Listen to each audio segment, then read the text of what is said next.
হোঁচট খাইতেই পারে মানুষ, চলতে গিয়ে মানুষ পিছলা খায়, তাই বলি কি পিছলা খাইয়া আর সোজা হইয়া দাঁড়ায় না, না ফিরেই থাকে? তো এইটা তো উচিত, ভুল হবে। চলার পথে অনেক দিন চোখ নামায় রাখছি, আজ হয়তো নারীর প্রতি নজর পড়ে গেছে, হ্যাঁ ভুল হইতেই পারে।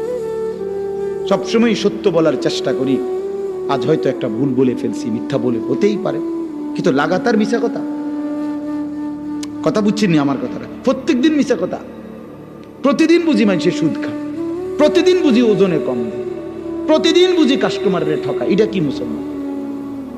এ কেমন ধরনের পাপে? 30 বছর বুঝি প্রত্যেক দিন টেলিভিশন চলবে আপনার ঘরে, প্রতিদিন আপনার ঘরে নিয়ম মাফিক নাচ গান নর্তকের ছবি চলবে। আপনাদের আখিরাত নাই? আপনার বিবি বাচ্চার আখিরাত নাই? তো এরা মরলে কোথায় যাবে? এদের পরিণতি কি হবে? আর আমি বাবা হিসাবে, অভিভাবক হিসাবে কি দায়িত্ব পালন করলাম? খাট পালং আর সোফা, ফার্নিচার, কাঁচের প্লেট আর নুনের বাটি, এটাই ছিল জিম্মাদারি না? একজন মুসলমানের দায়িত্ব তার স্ত্রী সন্তানের জন্য এই শুধু খাট পালং আর সোফা ফার্নিচার ব্যবস্থা করা, এই তো না? বলেন না বাবা, বলেন তো কি দায়িত্ব ছিল? কোরআন শরীফে আছে, ওয়া'মুর আহলাকা বিস-সালাহ ওয়াসতাবির আলাইহা।